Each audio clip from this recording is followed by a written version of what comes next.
called Kashi. I buy Kashi. I could take pictures. I got 5 boxes of Kashi in here, and I need to throw away 3 of them. So. Wait, is that Jewish? I didn't know that. Yeah, it's a Jewish type cereal. So, like, if I don't have access to halal or whatever, sometimes I do. Kashi's an Indian word. Yeah, dear, but it's like actually a Jewish cereal. Oh, okay, so it was appropriated by the Jews. I got it. Oh, wow. See, that's interesting. You see how you start your day with your daily breakfast. Now we know cat eat no fucking Cheerios, man. I definitely don't. But do you know how Cheerios? Somebody's house as a kid, and it was too sugary, so I'm not eating a sugar girl.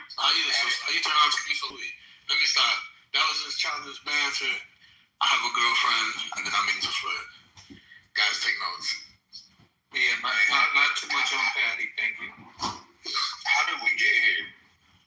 Do you know? Matter of fact, do you know how Cheerios? You know why it's how we got here. Yeah. All right. So, what's the next conversation? Y'all really didn't want to listen to 60 Minutes? Yeah, I have a conversation. Okay, go ahead. Do crack in the morning. Do y'all pipe? Like, how do y'all do y'all crack? Anybody love the crack? I ain't putting. If it got smoke on it, you ain't gotta worry about Patty trying it. Oh, you say just eat it?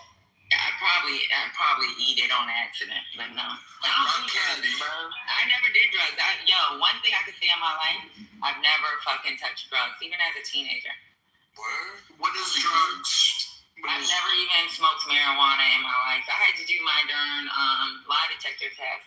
And even the lie detector guy was like joking about, you never inhale? And I was like, no. Like, No. And I was like, I don't fuck with drugs. Even when I was a kid, if people did marijuana, I'd be like, yeah, I gotta go home. Like, my parents were really strict about that shit, and I didn't want that shit smelly on my clothes. And then I have nappy hair. I've always had natural hair. So, nappy hair, that shit, hold on to the smell, and I didn't want to get a beating for that. Shout out to the kinky hair. Shout out to kinky hair. So is the Dow down or is it going up? What's going on? Anybody know? Stocks? Ban would be. It's even. It's even. We're all still poor. Yes. Right. I'm not poor. I don't claim that. I'm gonna pour myself a drink. That's what I'm.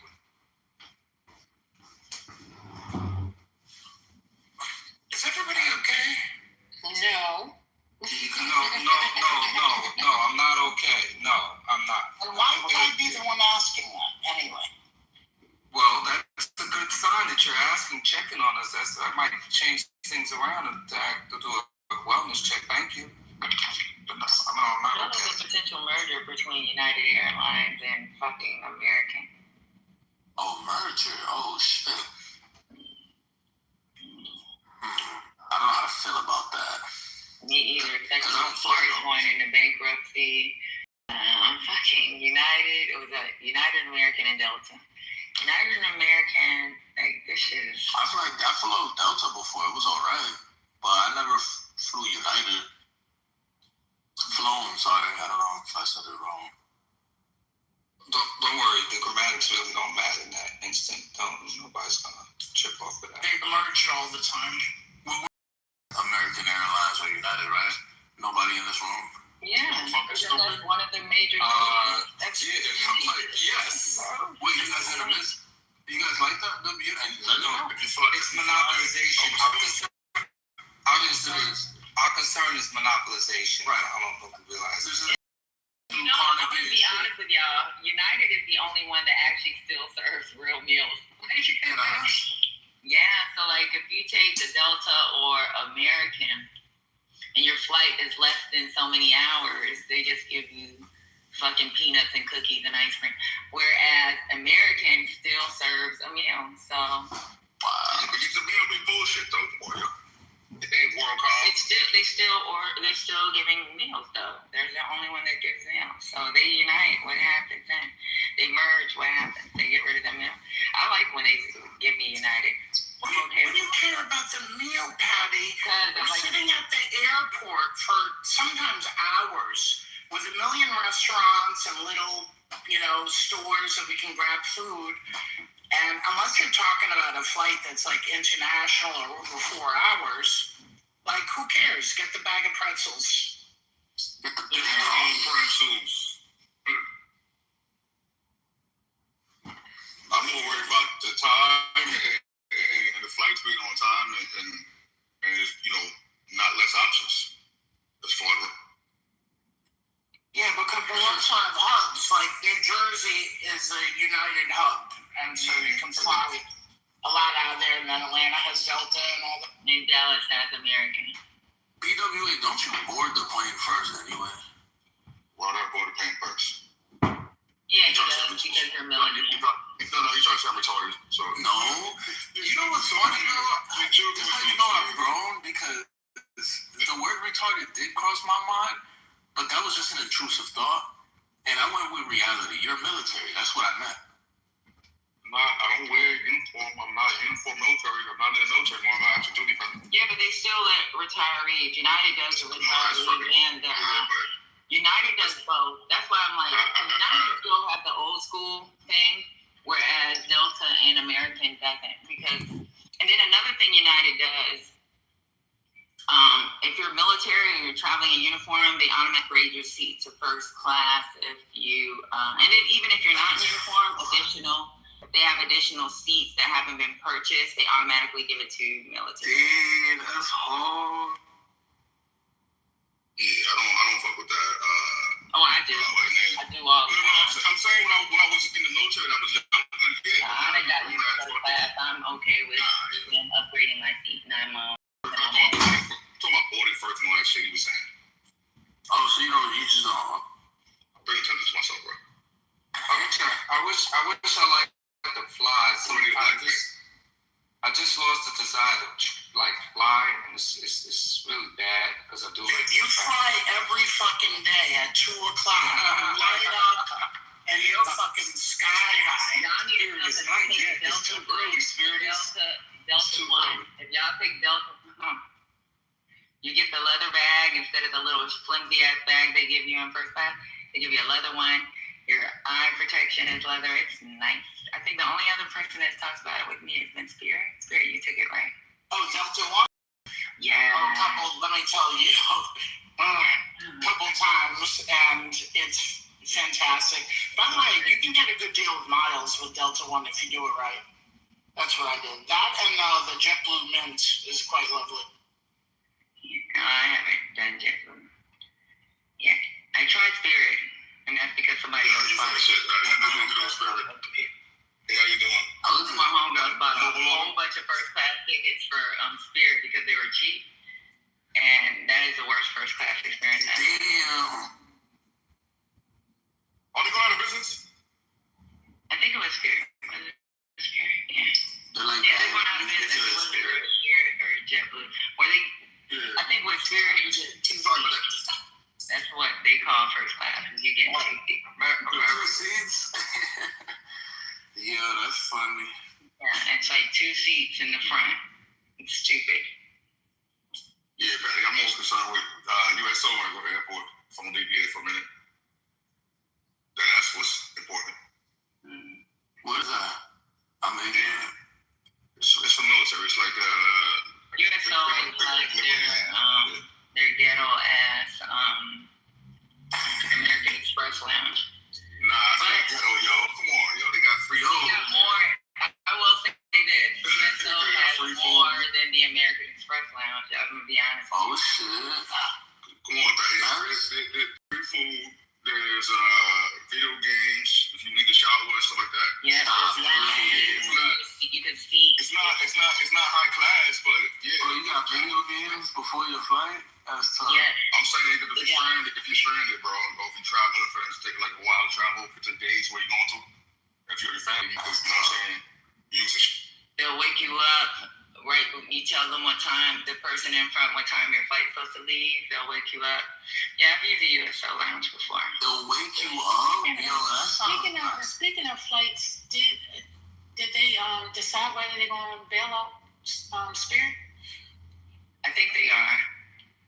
Let me look it up, y'all, because I'm just saying. On one condition, they get because people need to rise Spirit. So we got the merger going on. We got Spirit needing help or assistance. Somebody was talking about Neil. Neil was talking about the food. Talking about how tomatoes, and things like that, it's really becoming a problem now because of the fertilization. Neil, you here? Yes, I am. He's sick of us. I want to talk about tomatoes and Neil, gosh. No decision. Patty, Chad said no decision on Spirit has been made yet. They still deciding. Thank you, Chad. Yeah, so the doors of conversation is open. Is neoliberal KGB? You guys could tell me. He's not here right now. Why would you say something like that? Because he. You were just operating in your greatest level of self-being. To return back to that, thanks. It was The a jet fuel genuine question. cost is going up. Listen, the jet fuel cost. I understand that part. But they said moving forward, that price is about to hit the customer. And they were speaking last week and saying how even as gas prices come back down, typically the prices or ticket prices probably won't. So, yeah, you start stuff sometimes and you just change everything. Go ahead. My girl's calling me, but guess what? Everything is fluctuating. That's what I wanted to say. It's going to fluctuate. Do not lose your cool. He must have had some Akawasha. What's it called? Spirit, did she not comment on that? That seems high. Would you want me to comment on? What he just said, that's a high moment, it seems like, with somebody, what he just said. And for an example, the typical flight, say, going from Minneapolis, St. Paul, the DC, the direct ticket from an airline is nice. Then you go on cheap tickets and get a cheaper price. Even the cheaper price has now been altered to favor the aforementioned comment that prices are changed.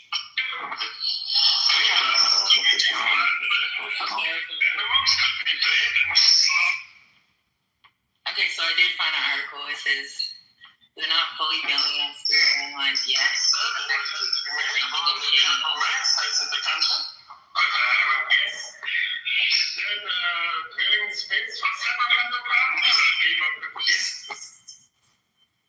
Okay. Well, what they're saying is they're actively considering negotiating a bailout. They're in advanced talks about a $500 million loan. The deal will give the government a large ownership stake, even majority. Some proposals include buying the airline out. Can y'all hear me, or am I fucking retarded? Now I'm using our word. I'm driving, I'm trying to figure out what the fuck is going on here. So the question was, are they bailing it? It says the government is not fully bailing out Spirit Airlines yet. They're actively considering negotiating a bailout. They're in advanced talks for a $500 million loan. This deal would give the government a large ownership stake. Some are saying even a majority. The proposal includes buying the airline outright, and nothing has been finalized yet.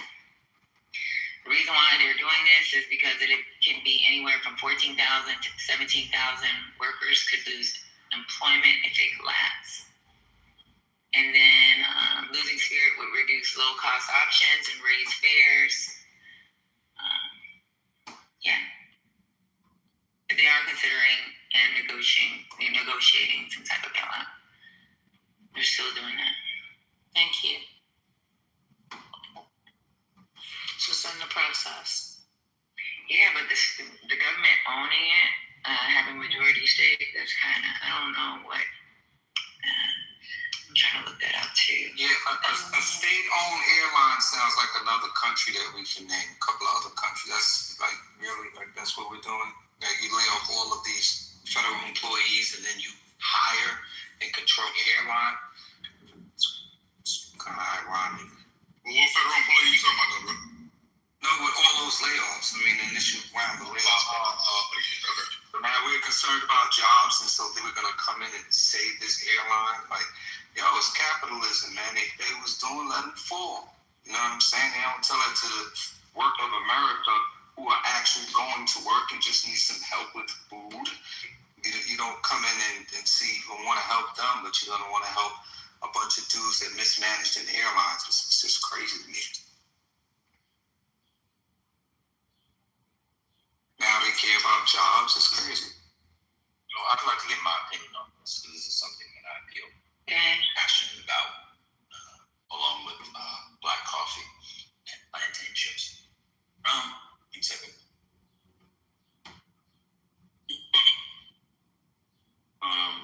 Brother Roger, Monsieur Roger, brother man from Jamaica. Man, sorry, bro. But you eat plantain chips as well? You don't eat regular butter? Do you ever do it like that? Yeah. For a burger? Yeah, I had some. I had one the other day. Yeah, I eat it all the time. I love plantain. I disagree with the brothers on this topic. Not only do I don't think they should bail them out. I think they should buy the airline and keep it.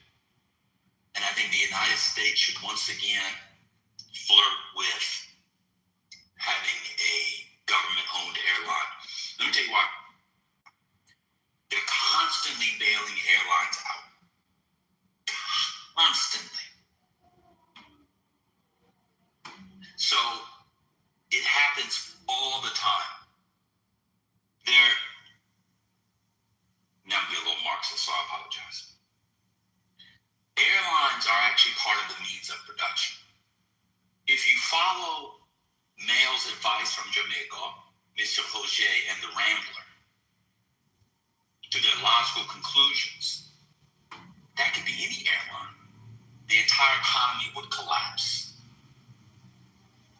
You have to have it up in the air, because without the air, you can't have the ground.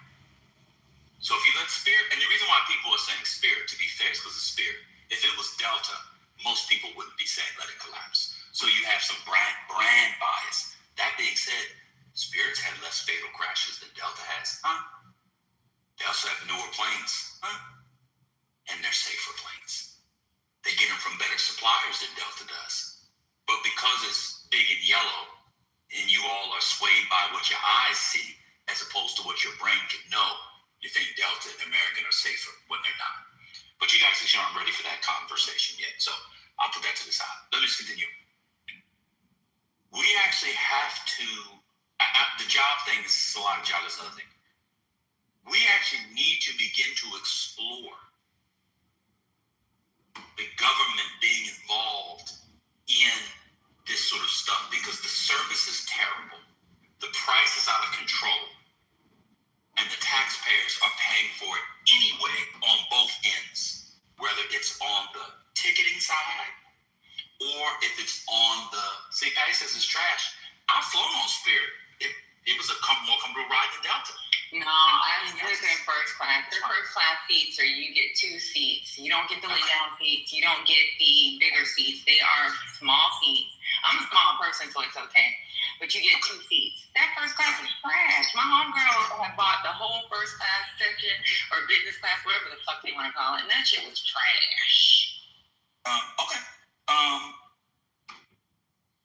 It's cheap though. I mean, and that's what people care about, like the first class seats in a discount airliner. Okay, I mean, I don't know why they have first class seats at all. It's a discount airliner. I'm just trying to get to the place safely so I can do first class on the ground. I mean, this one thing I now have to do a quick tangent.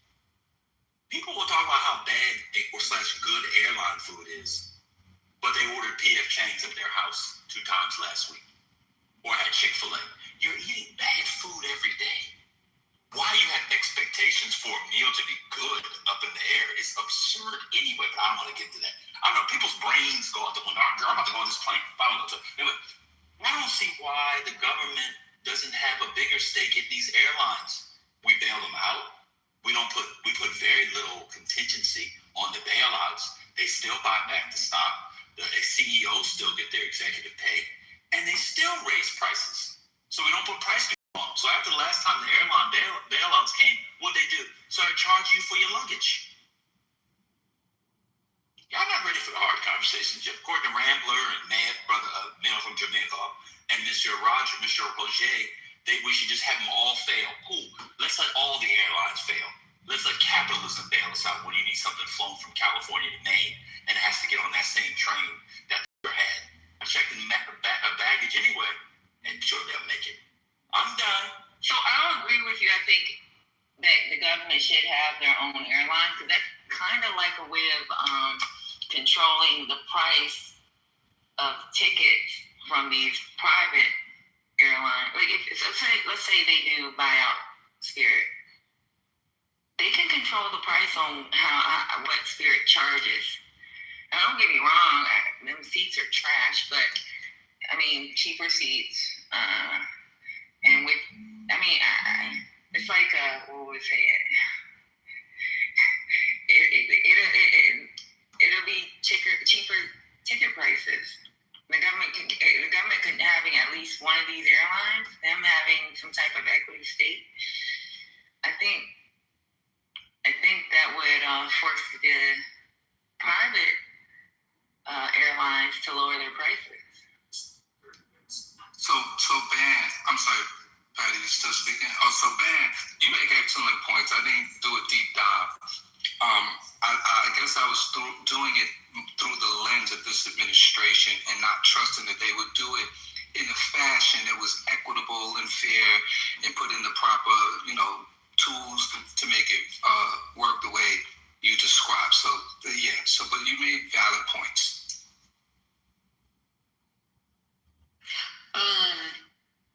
Just for the record, just in case this gets pulled later on in conversation, I don't care whether they get a bailout. I'm just putting that on the record, okay? I don't care. I really, truly don't. It is what it is. So just want to go on the record. Thank you. I mean, again, I didn't go to business school, so I know there's a name for this, and it's not just brand loyalty. But so it's probably do psychology of business. But there's a thing that happens where consumers believe that because a thing in culture is seen as the good and reliable one for whatever reason, and the other thing is seen as not, they just assume that the former is. And again, anybody can check. Spirit has never had a fatal crash. They've never had a major crash. Ever. Is it big? Yes. Is it ugly? Yes. But some of y'all like big, ugly things 4 or 5 times a week, huh? That's a different discussion. Shout out to your wives. Anyway, the psychology of the thing makes people think that the thing is not really. You have all these. Breezy is another one. Not to be confused with Chris Brown. This Christmas, hang as we call the tree. Top 5 Christmas movie, low key. This Christmas, y'all not ready for that discussion, even though Idris Elba's not very good, and that's a different discussion. Let me continue. Breezy Airlines. Let's go. Get away. Busta Rhymes. Look at me now. I'm getting paid. That was a good song. Let me continue. Breezy Airlines, Spirit Airlines, Frontier. I don't know if Frontier's discount. These discount airliners, their aircrafts are not the ones that are being bought from Boeing and are going down. And their fleets are newer than your United fleets. I was on a Delta a couple months ago. That motherfucker had a carding in it I put in 1993 when I was on my way to visit my auntie in Kansas. I said, I've sat in this seat before. I said, oh my God, that's my initials. I put that in 1993. But y'all see the big thing. You see watch this. You see the color thing. So that's where I'm about to go. For those of you who are against Spirit Airlines, you're racist. It's the same. I'm almost done. It's the exact same logic. You're judging the plane by its phenotype and by propaganda. Oh, people think I'm joking. It is literally the same logic as racism. Huh? I'm done. And it hits you later today when you're sitting on the toilet. Just like a black woman to cash out. Yeah, but Spirit doesn't have a lounge. Spirit doesn't have they don't have the lounges. The cabins aren't important to her. I travel for hours. So if I have to sit on a fucking plane for hours, you giving me 2 seats doesn't mean shit. When I can lay down, I can fucking get my drink. I can't. What do you get in the C-130? A doggy bag? I don't travel on the C-130 going from Baltimore to Heathrow. That's not how that works, bro. I'm a senior officer, so as a senior officer, you know they give us commercial planes while y'all on AMC. So AMC's the best one. There's no fucking way, because I always go Avon. I always leave RIP, which means I'm the last to leave. Because I'm the last to leave, they always give me commercial flights. And if I'm taking commercial flights, I want the lounges. I'm the premium. I'm one of those girls that want the premium protection. I want to be able to fucking go from this area to another area where somebody may greet me and bring me to that area until it's time for me to fucking board my next ship. You know what I'm happy with, Patty? If I have to look at someone taking a piss and watch them and tell them while they say, can you move over, so they fall over you to go take a piss and stand up to you. No more, bro. Does anybody know? I mean, Patty, I'm gonna be honest with you, that's a rich person's issue. I'm not rich, though. I'm not rich. It's just okay. Well, I didn't say you were rich. I said it's a rich person's issue. Most people aren't worried about the lounge. They're just trying to get worried about. But does anybody know what the fleet is? What the aircrafts is for? Because ML just called it the Greyhound of the sky. Anybody know what Spirit uses? Anybody know? Airbus. What do you mean what they use? All Airbus. Oh yeah, Airbuses. And Airbuses are safe. Huh? Airbuses are safe. I know. So, and most of the flights are, most of the fleet is quite young. So, y'all are on the Greyhound of the sky. That would be those Boeings from 2000 of Delta that you've been flying. But because they charge an extra $400, you think it's safer. It's actually the opposite. Again, Spirit uses, their fleet is all Airbus. They don't have it, they only use Airbus. Now, when we have a different conversation and people are talking about great companies and so, and now and others will come up and tell you how amazing Airbus is. But you put some yellow paint on it and make it cheaper and not a lounge. Now it's the Greyhound of the sky. The way Americans fall for marketing tricks to waste money, that's why we all broke. Dunsky. You know what though? The only Airbus that I've actually taken Airbuses don't go that far. I know there's one that did go from New York. They flew us to New York because we don't have an agreement with Singapore, so we had to do our access because we were doing exercise. And we had to fly to New York, and that's the farthest I've ever been on an Airbus. So Airbuses, I don't really think go that far. Only certain companies will buy it, and I think Singapore Airlines is the only one that I know of that actually had the Airbus that will go that far and out of the mountains. One second. I just want to say for the record, again, I don't care about the bailout. And also, I wanted to say, I don't care what color it is. As long as the seat is comfortable for me. Different people have different wants and needs. And that's just all it is to it. That's it. Go ahead, Spurs. I agree with you, lady. The seat got to be comfortable. And that seat got to be comfortable. I'm not fucking 10 years old where I will lay across 2 seats. I had to do it that day. I laid across 2 seats because I got 2 seats. But I do not want to do that. I want to be able to lay back. I specifically when I look for my flight, if it doesn't have the lay down, I'm not flying at that hour. sure that I can fucking go all the way back, put my eye protectors on, I can sip my champagne and go to sleep. Yeah. There's a guy duct taping Spirit Airline wings in the chat. I'm just saying. And I'm a broke dusty. If broke dusty Patty wants that, trust and believe there's a lot of other people that want that too if they're buying first. I'm just saying, they're all, no, they're all, it's, this is all so elitist. You know what happens when you poll people who is the group that is most against raising the minimum wage? It's the people just above minimum wage. They're the ones that have contempt for the people who make minimum wage.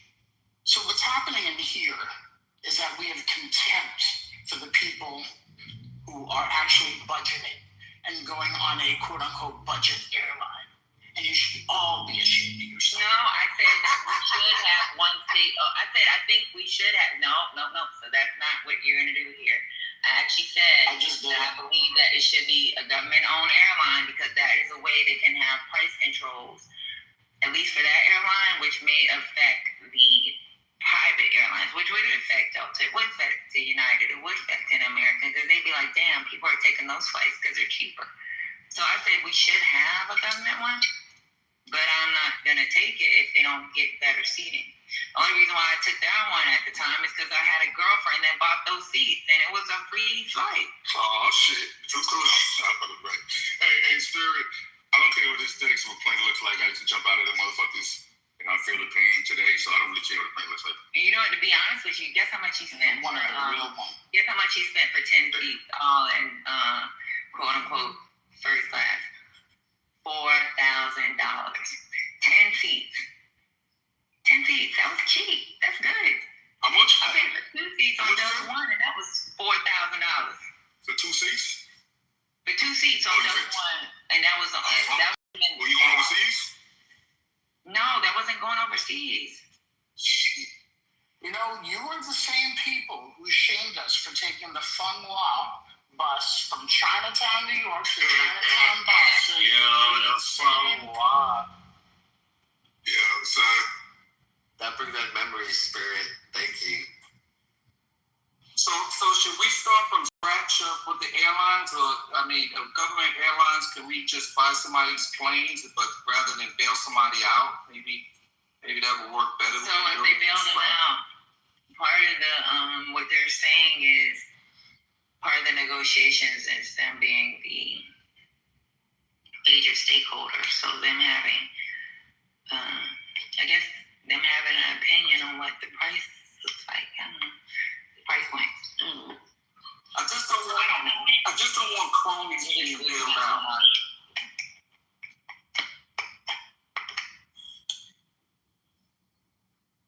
Yeah, this would be great. Maybe a government-run airline can create more affordable prices for people, and people can travel around a little bit more. But yeah, maybe that way. Yeah, let's have Mom Donnie do it. Let's go all the fucking way.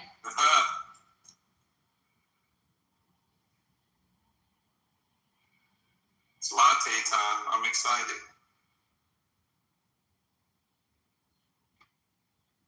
It's a very American thing. I mean, if you go to Europe and you want to go to Spain, I think I did one recently. I went from, I don't know, just a bunch of places. Hop on, boom, boom, bop, bing, bing, pop, bang. It was just chemical all over that bitch. You just in and out. There's no TV in the back of the seat. I don't know what to do. I'm on an airplane for an hour and a half, and they don't have a TV. I wasn't gonna watch it anyway, but I need a TV there. It's just America. It's just get on the plane, take a book, have some peace and quiet. But when people get on the plane has to be the med spa in Atlanta that Portia Williams goes to. Side note, I don't know what's going on with her ass, but someone needs to be stopped. That's a different discussion. Anyway, let's go to Madrid. We go to Madrid. We're gonna go to Vienna. You get on a plane, boom, bop, bing, ping, pop, pow. You just all over. Well, they didn't have HBO Go.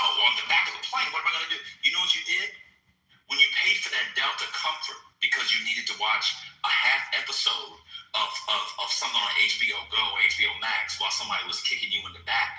You just paid for 8-month subscription. I used to live in Europe. I know what flights you were taking, bro. What? You know? We were taking EasyJet. What's it called? Ryanair. Yeah, he's going to get there. The point. I got on that fucking flight as a little girl. I was like, but their main planes. Air France has TVs. British Airways have TVs. KLM has TVs. I think but you might be right. I think Air France, because when I complained, my return flight was Air France, and the Air France that we took back didn't have. I think it's Air France. One of them, if it's a short flight, they don't have TVs, but most of their major airlines have. But I know what plane you took. Bro, I used to live in Europe. I was a kid. I went to school there. Don't forget, I had to travel all over the damn place because of my parents. You know, this is so myopic. Like, you all like to do fucking drugs. What you need to do is ask your doc, say you have trouble flying, get a fucking Xanax or Klonopin. You don't have to worry about a TV, a book, even tilting your fucking seat back. You will be all set for the entire flight, and give your kid a fucking Benadryl. Have a great...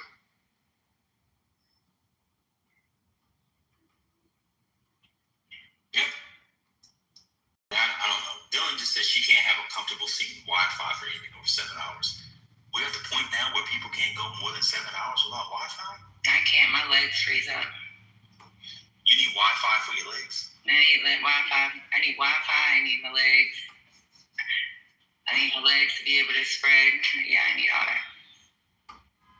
7 hours? You're going to sit on a flight for 7 hours in them crunched ass seats. I need a child. I need to ensure I'm reachable. Okay. I can't tell if people are trolling. No, I'm dead ass. I can't. You need Wi-Fi for your legs. Y'all gotta remember, I got pins and fucking shit in my legs, so it's like, I can't just sit there for 7 hours without my leg fucking going into some other shit. You talking about Wi-Fi? Yeah, Wi-Fi too. I need my Wi-Fi. For your legs? No, because I work too while I'm on the plane. So that's the difference. Like, I don't know what she does, but I know it's me if I'm going forward. When I was in Indo-PACOM, I got to go to Australia. If I'm going to Australia, I have to work while I'm fucking on my way there. So when y'all take red eyes, y'all stay up the whole time? I work. I'm a senior. I'm not no. So like, even with us meeting our counterparts, even if I don't get enough sleep, I have to meet my counterparts. I have to get all the information that was sent to me from home station, have the conversation. Sometimes questions are thrown in. You know, I fell asleep before and I'm like, fuck, I gotta look up the information and then have to have the conversation with the people that we're working with. So like, they send me information all the time if I'm going for, especially if I'm part of the planning conference. So if you're part of it, for me, for my job, if I'm part of the planning conference, I can get questions all during the goddamn flight. And I have to compile them all while I'm working. So I carry a computer. I carry my fucking, I have to carry, the airlines know that I'm carrying maybe something that might be what they'll consider secret information. So I have to have my courier card. I have a whole bunch of shit on me when I'm going forward anywhere. And that's why it's like, I would say, I always have somebody meet me at the airlines or make sure I'm being transferred from one airline to another properly. So yeah.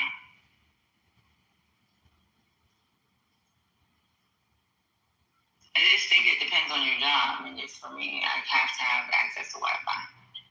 You're not going to put me on a flight that don't have Wi-Fi, period. Okay. Now, there is an issue between, I don't know what happens in the U.S. This doesn't happen internationally. Something between Hawaii and California where there's this dead space where I can't do work. But there's something with these airlines, I don't know what it is, but I don't have that problem internationally outside of the United States.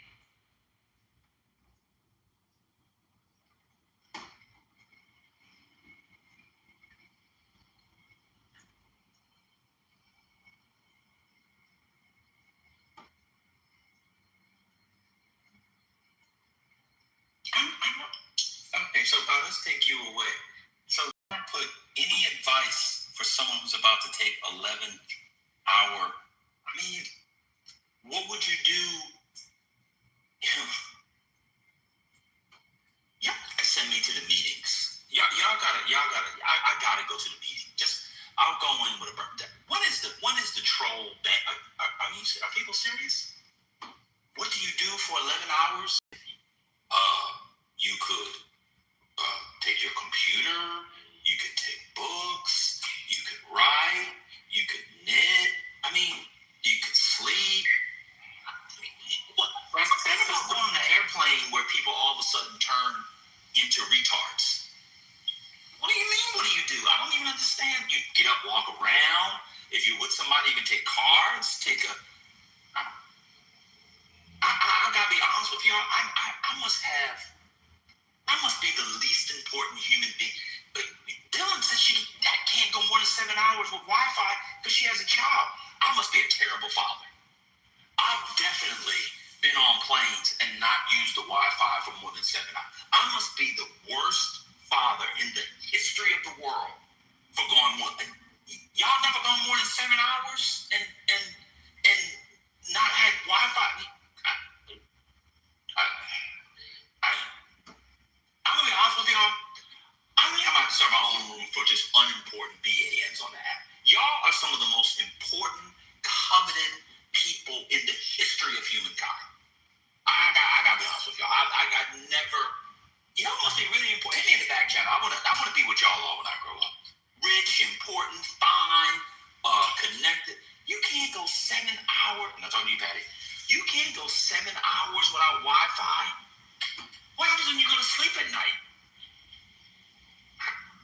It's like kids though, bro. Hey, when my kids were younger, as soon as I hit the Wi-Fi on their phone, turn it off, they come out their room, bro. Also, they never tag experience in here. You know the words I hate? I hate a person saying to me that they're bored.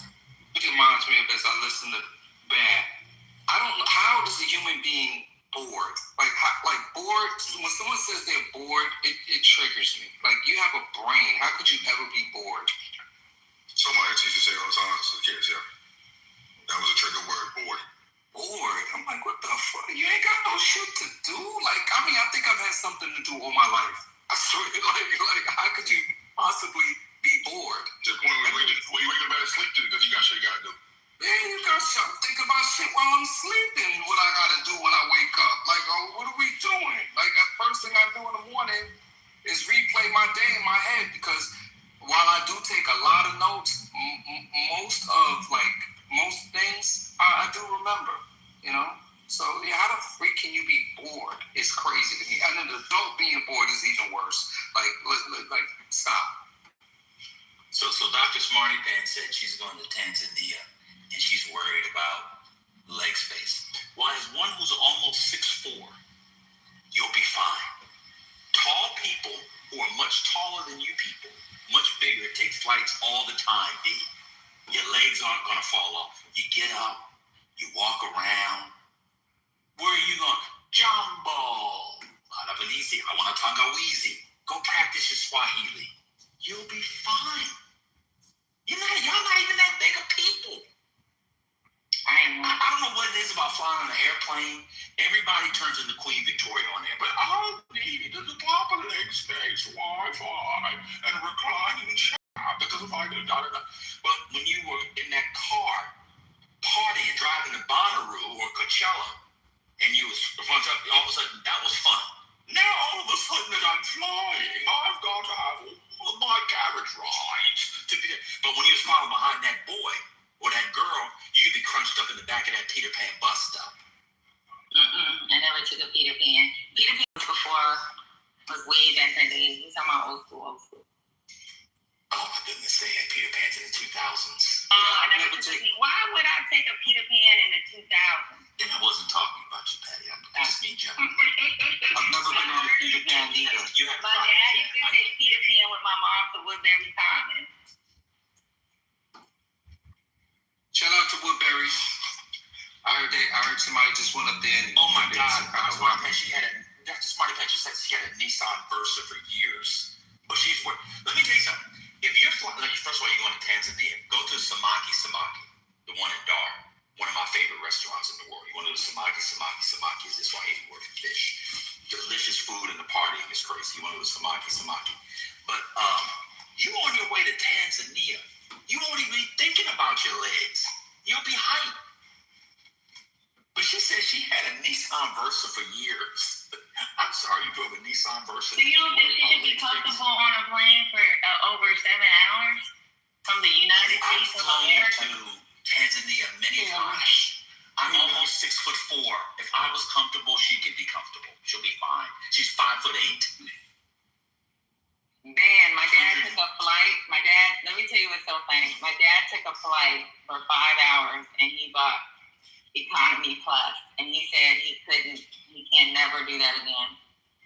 He's old. My dad is 60. Thanks. Coming up. He said it was too much for his body. And my dad is 6'2". Okay. He said it was too much on his body. He's too old for that shit. I didn't believe it. Maybe when you turn 60, you'll be like, damn, fuck, I can't do this. No, if I'm flying to Tanzania from America, I'm going to have to deal with it. I'm going to Tanzania. It's just the flight. I'm not going for the flight. I mean, y'all can do whatever you want to do. But I'm just telling you. And that's why we continue to have to bail out the airlines. Because they gouge people. People don't take it. They don't get enough money, then they get money, then they gouge on the back end. But, I don't know. NBA basketball players are in coach. Not NBA basketball players fly all over the world in the back. They fly all over the world. They 7 foot. I know. Yeah, my dad's 60. My dad's 60. He will not take nothing. That was the one time he took Economy Plus and he was pissed off. He didn't do his flight correctly. He did his flight from first class, and once he got to LA, it was Economy Plus.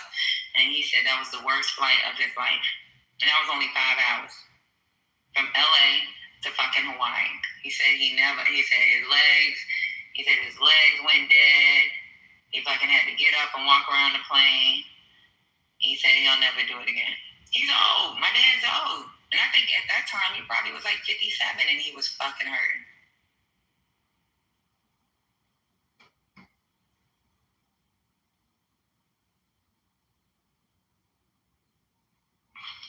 I'm looking at my dad and I was hurting. I was like, that's on you. Shouldn't have bought that ticket. And he said it was an accident. He thought he was getting a cheaper ticket and didn't realize it was first class from this destination to another. And then it went to economy. He thought he was saving $700. And he was like, he'd rather pay the extra. He was in pain.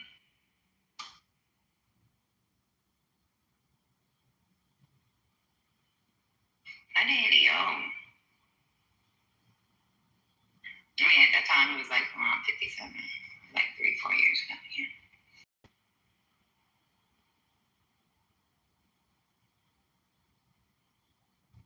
Then earlier you were talking about, I did jump off.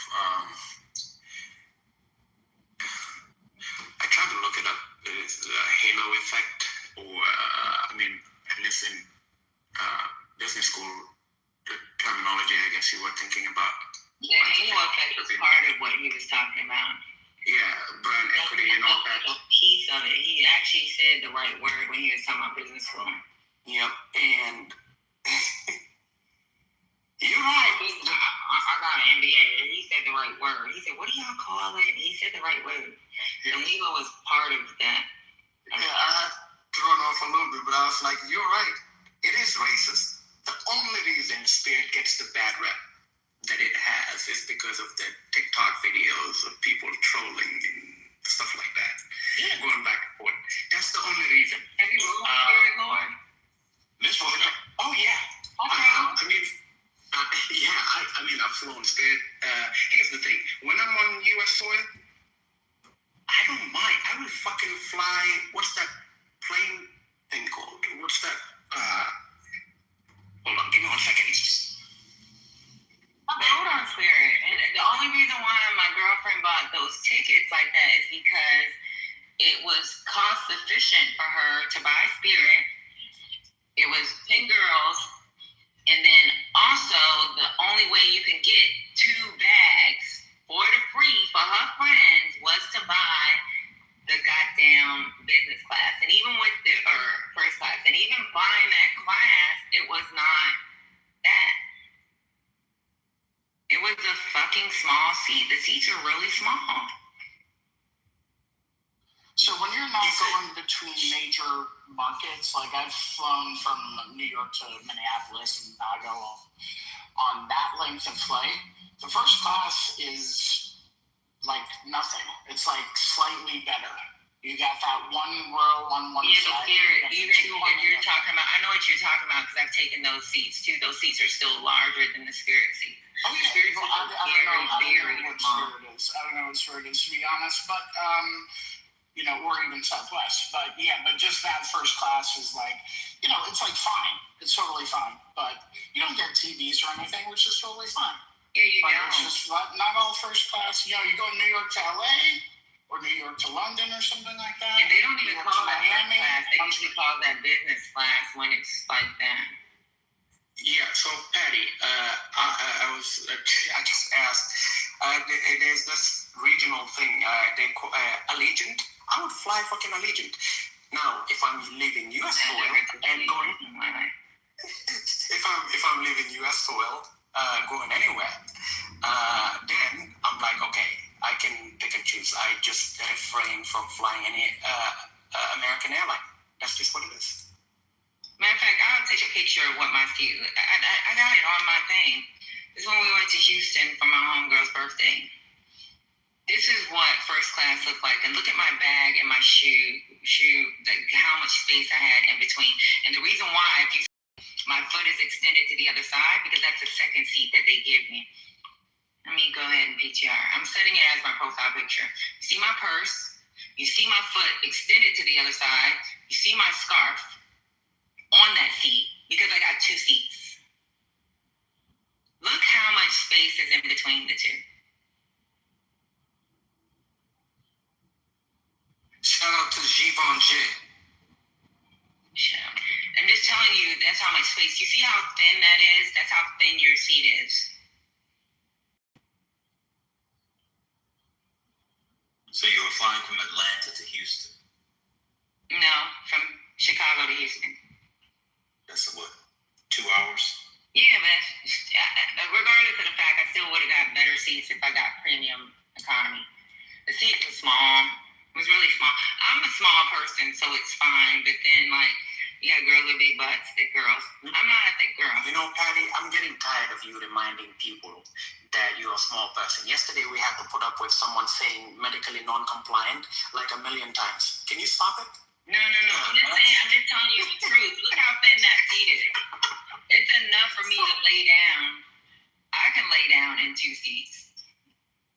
But, like, if you got a big old butt and stuff, if you see how big those seats are.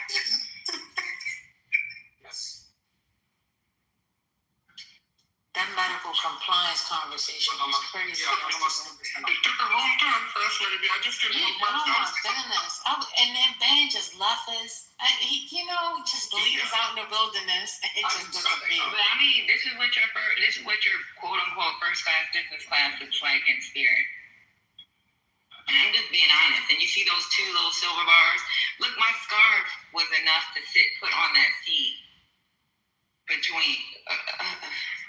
Come on, man. And all jokes aside, any American airline, whether it's Delta, American, Spirit, non-Spirit, their first class is shit, if we're going to have the real conversation. I mean, that's just what it is. There's like, I mean, if you have, because of, you were in the military and stuff like that, but anyone who's experienced travel across the globe, and there are proper airlines for that shit, if that's what you want. Yeah, that's what I said earlier, Lord. So, like, if it's for me to go from one area to another, if it's over so many hours, I'm not gonna do this. That was the most uncomfortable flight. 2 hours, 3 hours, got it. I still will be uncomfortable, but it was fine for the moment. Yeah, first time I touched down at Dallas, I was coming from Brussels and it was also the first and the last time I flew on United Airlines. It wasn't a plane that I booked myself, and let's just say when I tried the food, I realized, okay, my life is about to be different because of how shitty it was. Okay, all right, I have to stop here. So, here's the thing. Like, half of you who fly first class, you know why you're really doing it?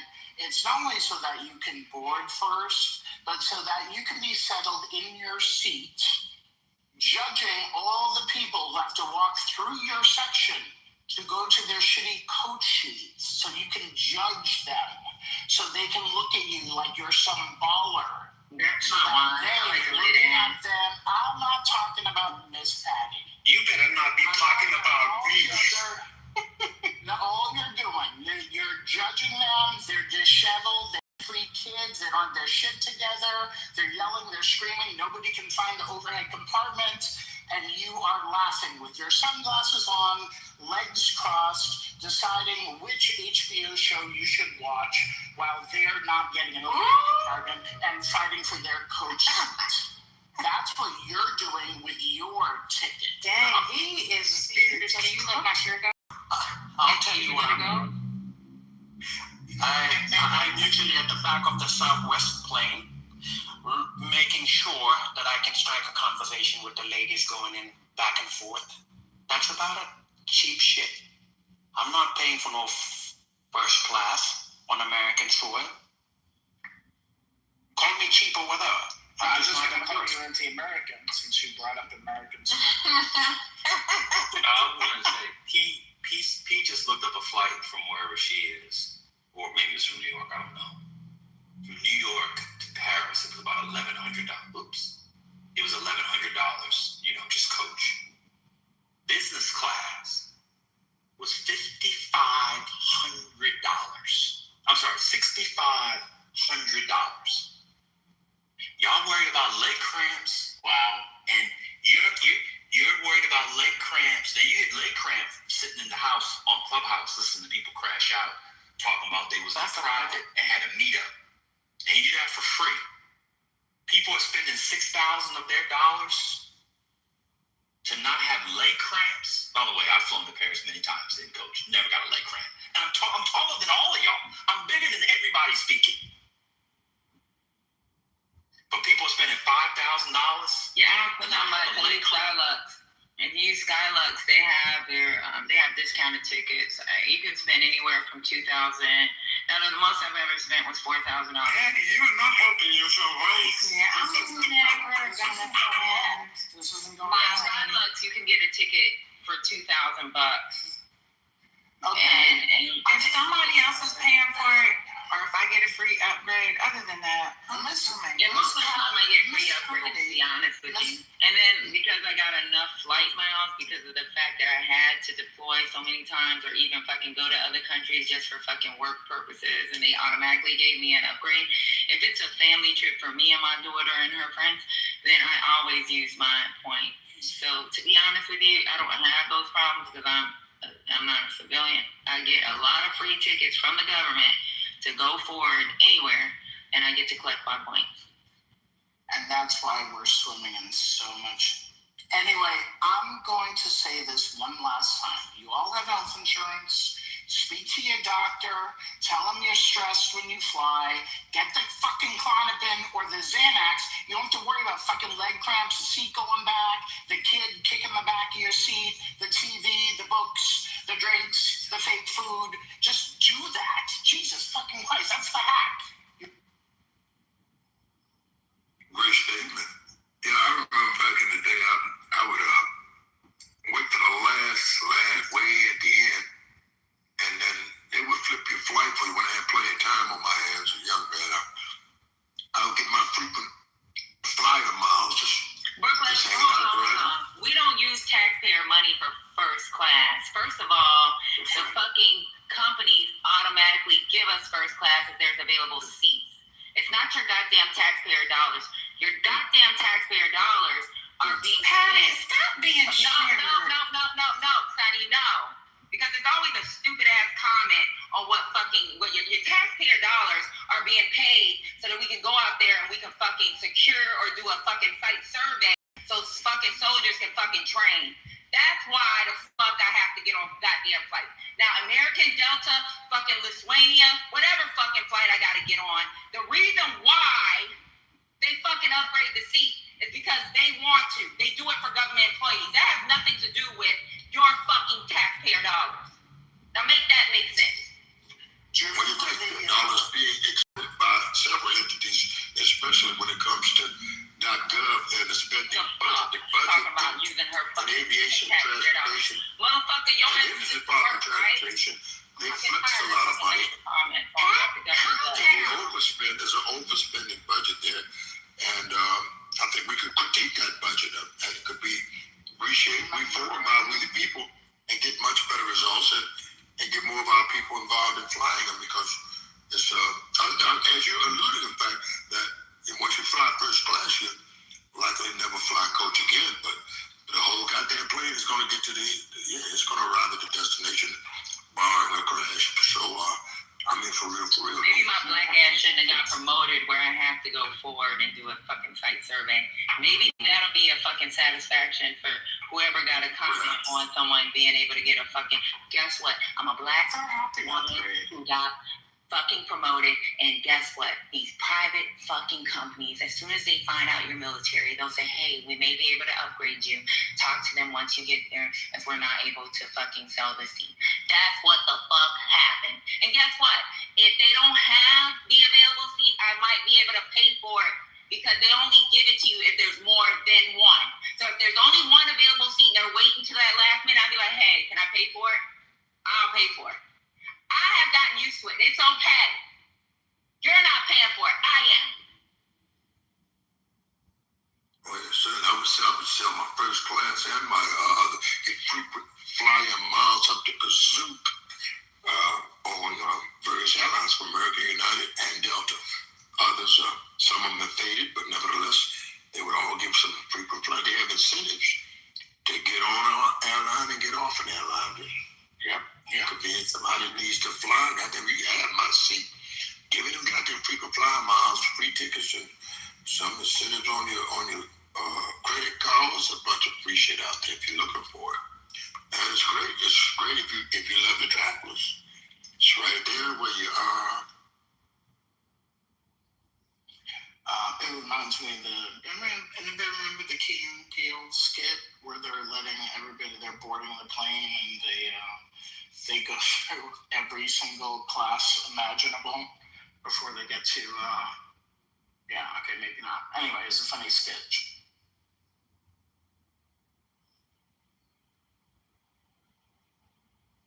But I notice all the airports as I go through are mostly new and improved. Supposed building out the bowels of antiquity, probably Reagan National.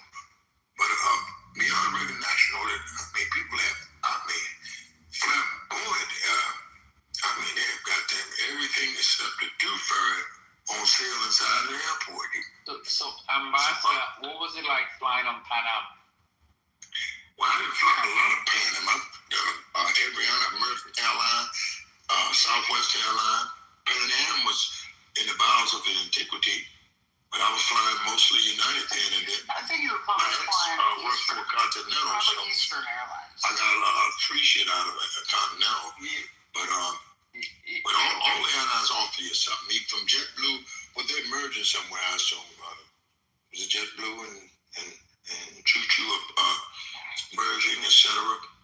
So Trans World Airline, that was owned by the LBJ. Anybody know about that?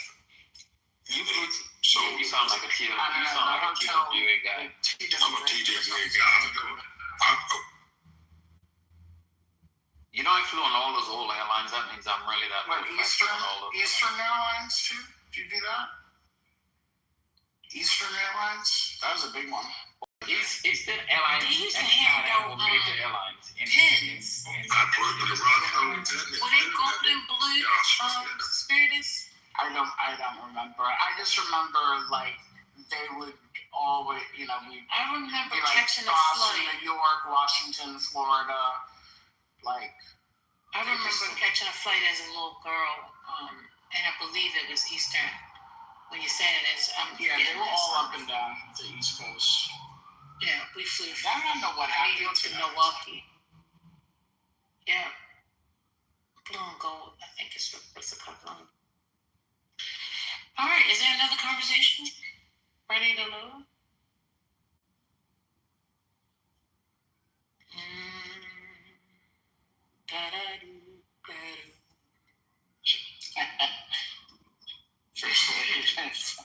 You like that one?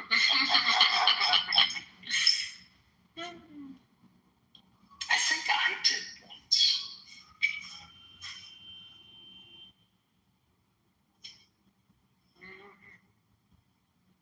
You don't have to change the conversation. What else is happening out there in the world? I'm trying to figure it out. So you're supposed to be having some talks.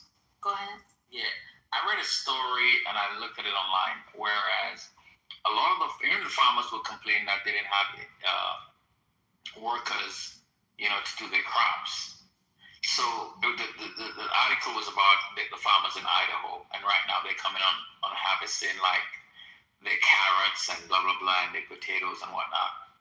And they're literally saying that the guy said, I have $750,000 of product, and I can't find an American to come work it. So he goes, no matter how many adverts I've put out, paying top dollar, $20-something an hour to pick, not one American has showed up to help pick that shit. And right now he's begging Trump to bring back, let the illegals come back on the farm because all American food supply is going to be fucked this summer. And he says the war has exacerbated. I don't know how the war affected the shit, because he's harvesting, he's not planting. Planting is another thing. But it's expect your potatoes and carrots to go up because there's no one to harvest it.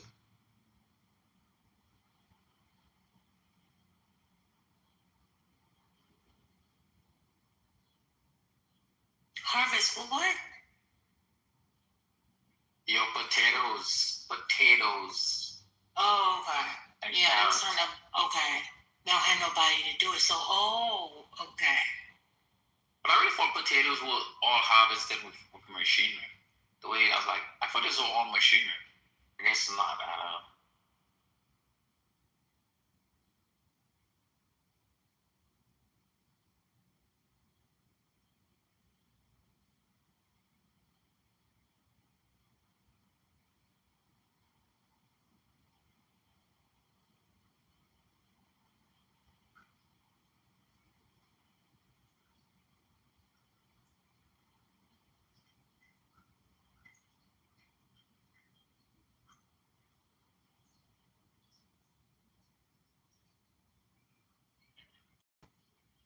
But Mel, as military, they've always upgraded your seats, correct? Once you became a senior leader, or even lieutenants, if you're riding with a senior leader. Yeah, I've been pretty lucky because actually after the war, it really before the war that shit didn't really happen, but after the war we were treated like gods. You appear on the airline and you got an automatic bump to first class.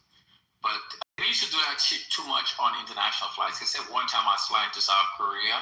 And then South Korean Airlines bumped me up. South Korean Airlines bumped me to first class. I couldn't believe that was the first time I flew first class. I was a captain.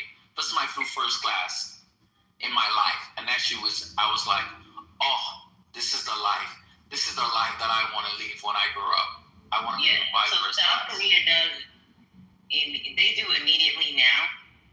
I don't know when you first time, but even as a captain, I didn't think they did. It was in the 90s. It was 1998.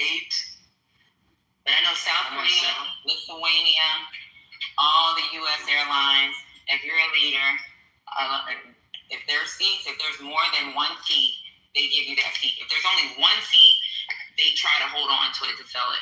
And a lot of times we end up buying it because we've gotten so used to taking first class. But you should get the upgrades. That's all. So I think I have 3 more years of first class flying just from my points. And how many points we get? We get points for bullshit. We get points, and the government pays for those flights, and we get to collect them. We get to keep the points. Yeah. So every deployment, if you're a leader and you got to go advance party, or if you got to rip TOA, going from Iraq to the United States, from fucking Afghanistan to the United States, from Bahrain to the United States, you're back and forth. Even coming back for fucking, like, going from country to country while you're in country. I've been in Kuwait, stationed in Kuwait, and had to go to Bahrain. I get to collect all those fucking points, y'all. So I have so many fucking cards on my goddamn wallet for fucking my damn, for each airline. I'm talking about foreign airlines. I got points galore where I can fucking go all over I probably could travel the whole world twice off of just points, and probably get fucking a discounted hotel at the same time. I just haven't done it. Oh, and that's because I have you to gotta get them hotel points, party. My wife and I, we went to Italy last year for 20 days, and we did not. Well, we flew business class back and forth free on my points and her points too, and we stayed at a hotel. My wife points because my wife used to work on where she's traveled for her last job sometimes, and we stayed across Italy at Marriott's and different hotels, and we didn't Bonvoy because we're both Bonvoy members. We did not. I think we only had to pay a hotel one time, and that was the hotel in Venice. Apart from that, everywhere we stayed, Rome, Naples, wherever, we used points. So you gotta get them hotel points. You all gotta join those hotel clubs because it pays off. And stay at the same hotel and fly the same airline. That's the truth. See, I keep IGHC, and IGHC includes the Hilton. We go to other fucking countries. And the thing is, when I had to go to Australia for 2 weeks, guess what? That's 2 weeks worth of points. When I had to go to fucking Korea, that's 2 weeks worth of fucking hotel points. When I got to go to fucking Japan, Thailand, fucking anywhere I go, if I stay in a hotel, I've made points. If I got on a fucking plane, I made points. And it ain't your goddamn taxpayer dollars paying for my extra seat. These private fucking companies do it. I know you were having a blast. You had Regency's, Hilton's, Marriott's are good, very nice places to live. But I learned after a few years, took me a while to pick up on this one, that now I live in Kentucky for half. But majority of my travels, I stay in resorts. And if you can link your resort into, and you can live, it's unbelievable what you'll find in the resort. You'll get pine trees up in the mountain. Greatly, and you'll spend a whole lot less money booking resorts as opposed to booking hotels. In my travels, maybe situated, maybe slightly different. The way they got me, they dragged me into Vegas, and I was a hook, line, and sinker guy. They sold me a goddamn resort. I caught hell getting rid of it, and I said, I'll never get another one. Went right to Key West, Florida, and bought another one, and caught hell getting rid of them. But then I started thinking, I said, God damn, that was still the best living that I ever did. So I started booking anybody's resort. They give you a resort. You say you spend $750 to $1,000 a night. Some of these Regency,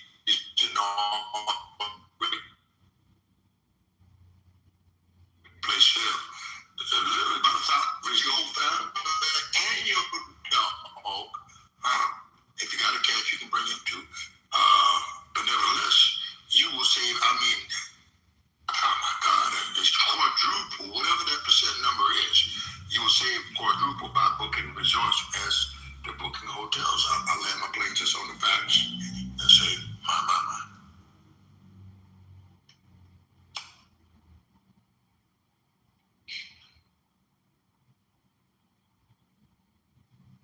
And your groceries back there, camp on out. I mean, I live around where I used to survive, but once I started living, I didn't go back to surviving anymore. But my.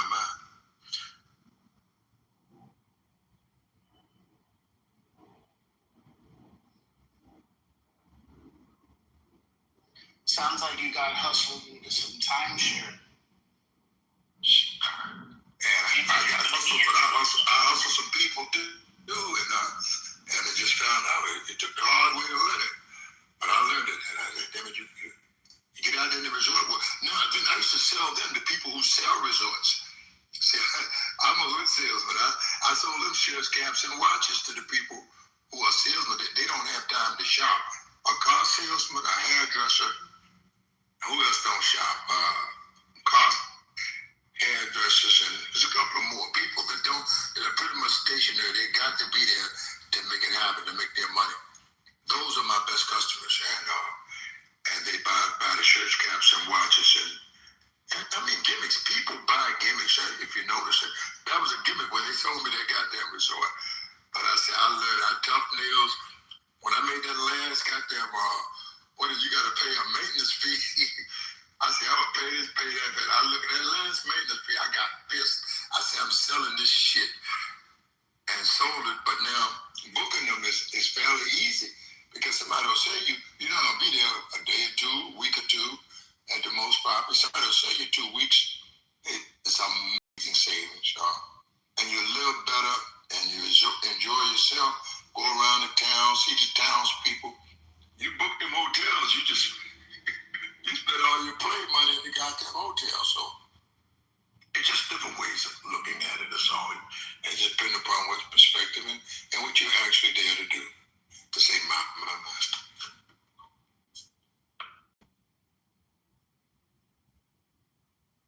And of course, again, it depends upon who you ask.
Hey, King.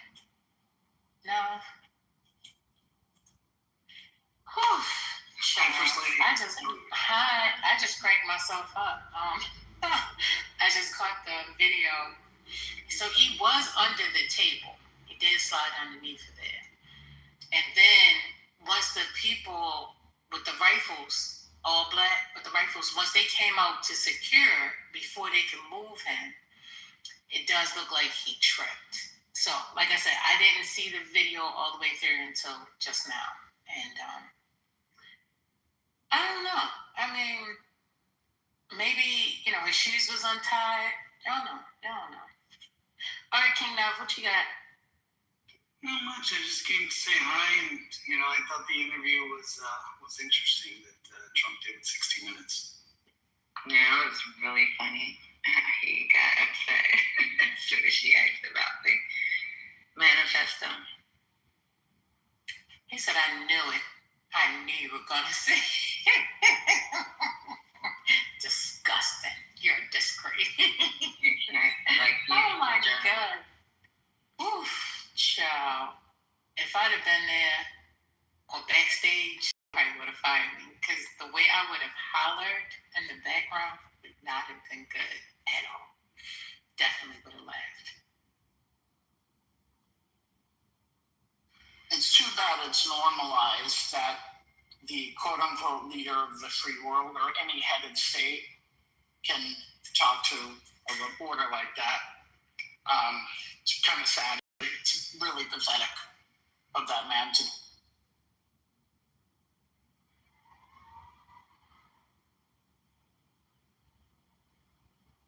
Wait a minute, what is pathetic? The way that he talks to a reporter like her who was asking the normal questions that anybody would ask. Right. And we've normalized it. Like, this is not normal. He's a piece of shit. He treats people with disrespect. But I'm with her. How did he know that he was talking about him? Well, she got him on that one, didn't she?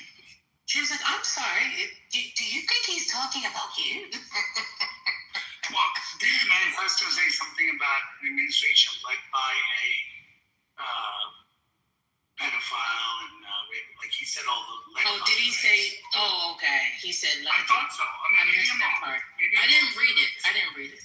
That's possible. No, that's right. So Oh. if he said that, then obviously it doesn't. She was just saying that as a kind of a cheeky thing to say, how do you know they're talking about you? So, if the manifesto says that, which I thought it did, I don't have it in front of me at the moment, but if it did say led by, then obviously it was talking about him. So she just said that to be cheeky. Yeah, good. Like small victory, considering how fucking rude the guy was and continues to be towards people just asking questions. It's not a normal thing for a head of state to do. I mean, look, a lot of nobody's done what Trump has done in terms of how he deals with me. Let's be clear on that. But I mean, others didn't treat the media really well. This is not apples to apples. I just said it's not normal, and we can just agree there. Okay, you can agree.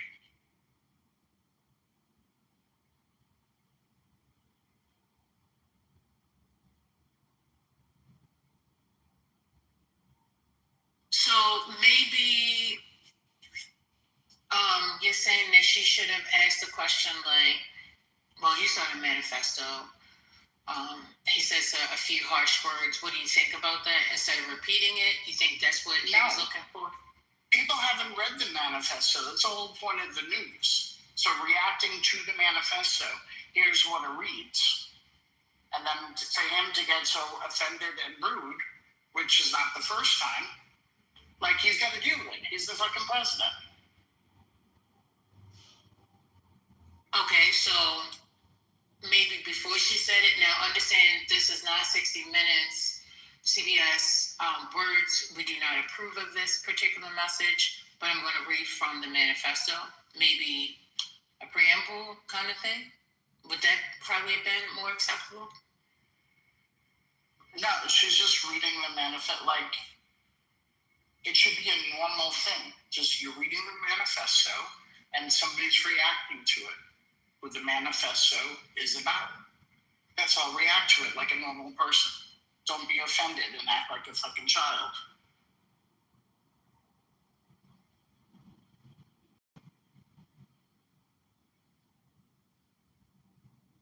I don't know why the media has to like dance around these things to accommodate this guy. They don't need to, but they typically do. Like when you ask about allegations in Hunter Biden's laptop, and they say, well, hey, there's allegations here, and I don't want to go into reading all of them, any of the important ones, but what do you have to say about that, sir? To the previous one, like those accommodations were made. Just to be clear. She didn't call him that. She wasn't asking about whether or not. Agreed. Pedophile. Agreed. She was reading from. Okay. That's why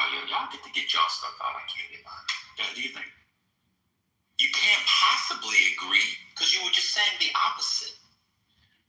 So if you're asking, she wasn't asking about allegations of whether or not Trump did that. She was breaking the news that happened 12 hours before in the manifesto. She just read it. And she chose to read that, and other times they chose not to read other things because. Give me an example when they chose not to read something after a shooting with the manifesto. No, see, you go in specific situations. I know, that's the specifics of this case. That's the point. It's ridiculous.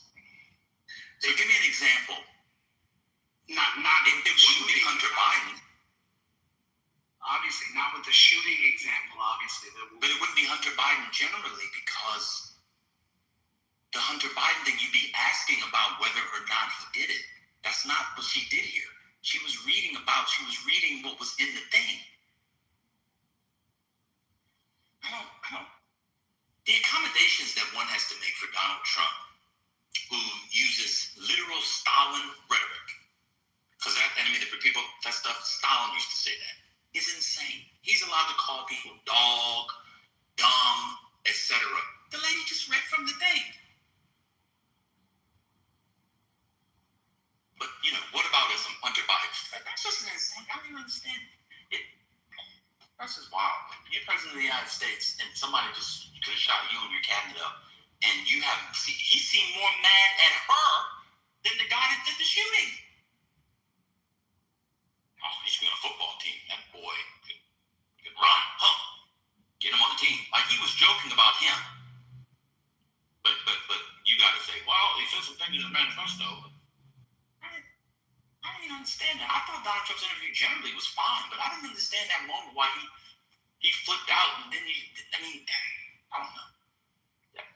This should be over in 2 years. This whole thing where normal adults, just their brain shut off because it's Donald Trump is insane. The lady just read what was in the thing. She was making news. Like, goddamn. Where are you from? Oh, I'm from so-and-so news. Fake news. You're stupid. That's what he says to them. Look at those people behind you. This man has called for Second Amendment remedies. What would that be? A well-regulated discourse? I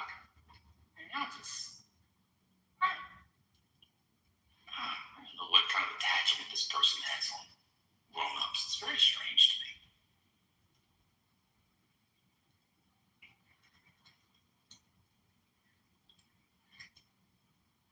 Well, they have,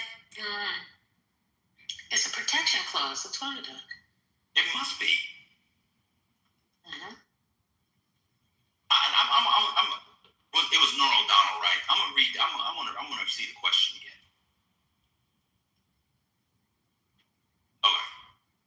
Okay.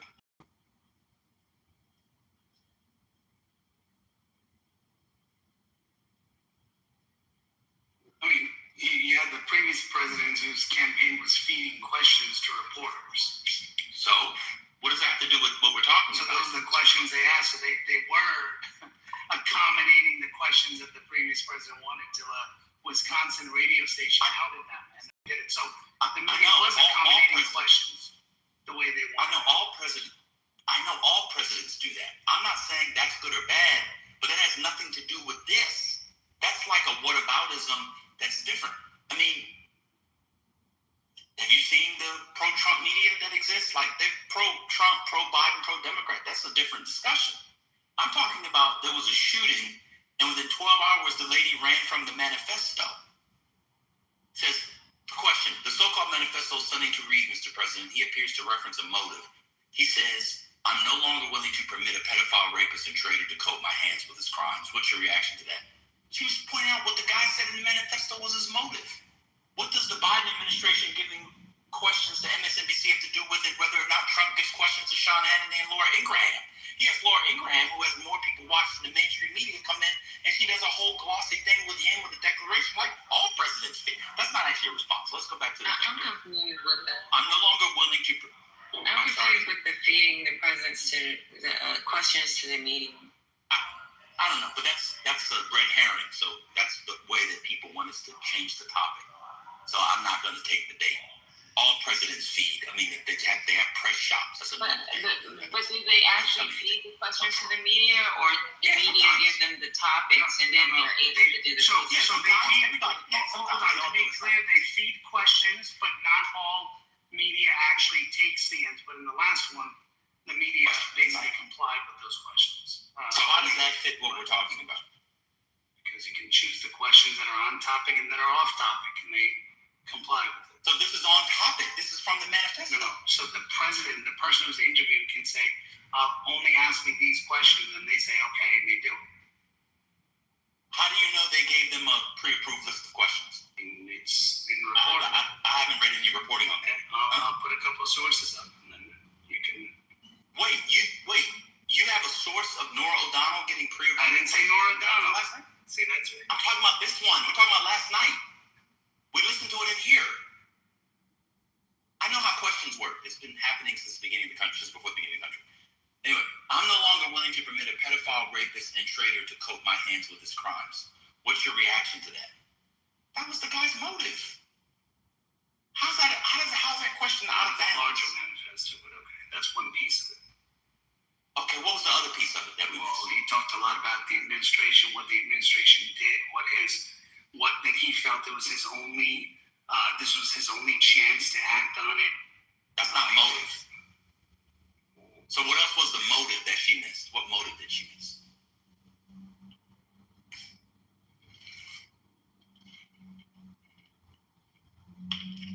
I'll pull it up and read it again. Cool.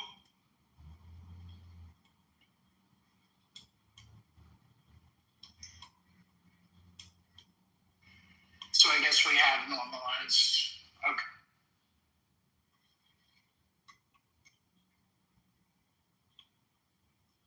This guy ran around for 10 years, and the media allowed him to call Obama a Marxist, Kenyan, who was constantly disqualified. They asked Obama about it time and time and time and time again. Happened all the time, and he was the main guy. They called him the birther in chief. There was a shooting. The lady asked a question. She's a tough journalist. Deal with it. We have to, the man leads us into war, and we have to follow behind him in war. But here, this is just too much. Come on. All right. I'll wait though for the other motive.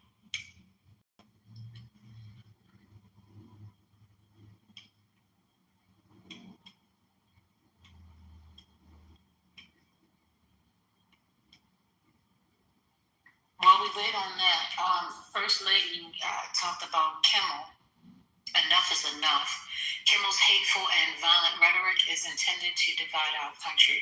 His monologue about my family isn't comedy. His words are corrosive and deepens the political sickness within America. Enough is enough. It is time for ABC to take a stand. How many times will ABC's leadership enable Kimmel's atrocious behavior at the expense of our community? What did he say? Did anybody watch it? He made a little skit or something?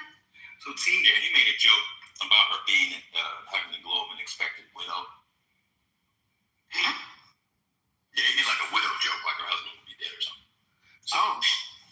So he did talk about child starved or teenage abused, teenage girls abused and stuff like that. And he said he's turning the other cheek. He said that's wrong and he can't do that. Basically, he's saying he's not a school kid blown up or a child starved or a teenage girl abused by many criminals in this administration. So he's saying that one of his motives is what the administration is doing in those fronts. That wasn't read, by the way. Turning the other cheek when someone else is oppressed is not Christian behavior. It's complicity to oppressors' crimes. So he's accusing the administration of crimes.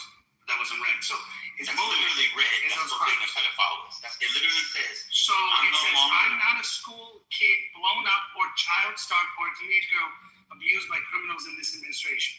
So where's the pedophile about blown up, school kid blown up? Where's that? No, and traded to coat my... Exactly. So you didn't hear What the fuck are you... Why are you disrespecting me, man? What's going on? You just asked me a question. Can I answer it exactly? You always do this crash out thing. That's why I stopped talking to you. This is so It's insane. not a crash out, bro. You So said why are you it's the same thing. You said it's the Go same on. thing. I answered your question. I'm responding. So what was the motive in that was my talked about he wasn't a child. That's not a motive. I mean, the lady had 20-something, I don't know how long she had with him. She's not going to read the whole thing. He said, I'm known of a pedophile, rapist, and traitor to coat my hands with his crimes. You just mentioned crimes. And he's not a school kid. I read it. School kid blown up or child starved or a teenage abused by the many criminals in this administration. Turning the other cheek when someone else is oppressed is not Christian behavior. It's complicity in the oppressor's crimes. So he's upset about school kids being blown up. That's one of his motives. Right, that's a traitor to coat his hands with crimes. That's what it literally said. Right, so that was not the paragraph she read. No, I'm saying he said he's not going to allow the traitor to coat my hands with crimes. Okay, I mean, you can say that one paragraph, but I mean, this paragraph is also part of his motive. Okay, I got it. So if the people don't ask exactly what you want, then... Well, I didn't say that. I said, you said she's reading the motive. That's it. That's the killer's motive. And I said, there's more than just that as the motive. So she read a portion of the motive. Let's be clear. She read a portion of the motive. I'm not disagreeing with you. She read a portion of the motive. Is blowing up a crime? No, blowing up kids is one of the things that offended him. Is it a He was upset crime? about it. Are you okay? He said he had cut with his crimes. She mentioned crime. She mentioned crime. And starving children as well, children's starvation. Oh, okay. I apologize. I didn't know that Nora O'Donnell's question was out of line. Didn't say that. You mentioned the social. I never said that once. You just said she discussed his motive. I said you said no, that's it. That's all. I didn't say no, that's it. That was his motive. You said that was his motive. I said that's his motive. I said there was more in the manifesto. That was his motive. You said where? Tell me where it is. I got it. I just read you. Okay, so he didn't mention the starving children. So the critique for Donald kids is blown up. No, that's a crime. Kids being blown up is a crime.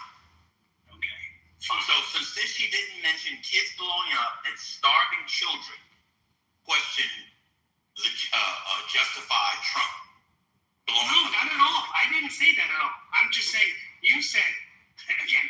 You're putting things in my mouth, and I'm putting things in response to you're not listening again. It's in response to him blowing up. So we said, why would he blow up like that when she was reading, as you say now, part of the motive? Correct. It's part of the news story. It wasn't out of line. So why would he blow up like that? Well, he blew up because he thought he was defending himself, which is wrong. He shouldn't do that. I agree with you. And he wanted her to ask about the starving kids instead. That's why you His response. No, I'm saying if you said her intent was to read the entire motive, I read the motive. To know what the motive. Okay, sorry. The motive of the shooter was. The motive of the shooter was more than just that one guy. Oh, so her job is to report the news to the viewers. You should give the entire motive of the person. You think you gave all the motive? There's probably more, isn't it? There is a lot more. That's what I said at the beginning. And you said, have you ever given an interview to somebody? Oh, yeah. She doesn't have unlimited time. If she wanted to, she could ask that question. The whole thing. You have to agree with the question. No, I have an issue with your statement that, well, it was her job to read the motive, and that's all she read was that piece of it. Okay, well, that's not all the motive is. If you wanted to find out, what do you think about this guy's motive? Hey, there's major issues in this, children being starved. That has to do directly with his policies. Okay? Children's being bombed. Well, that would be crimes. That has directly to do with it. So that would she be asked for crimes. ones. Aren't those crimes?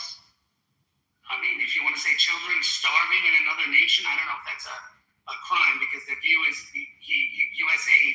His biggest issue was USAID being cut. If you look further, being cut and children. That's his biggest issue. That's what the manifesto said. That's what you did. That's if you research. I said if you research a guy, one of his biggest concerns. So you said his biggest issue was USAID. Do you take that one back? Since we need to be specific. Yeah, I take that back. One of the things in researching him, he had issues with what Trump was doing. One of the issues he had, let's put it that way, was with Trump cutting USAID and children starving. That directly goes to his policy. Cool, I got you. So your issue with Nora O'Donnell then, or my understanding is I left out the USAID one. Cool, you won. Let's go back to the larger point. Why is the President of the United States yelling at a to Spiritus's point? That is not how, and you came up well. Let's be clear, other presidents have treated the media bad too. You did a one-to-one comparison of what about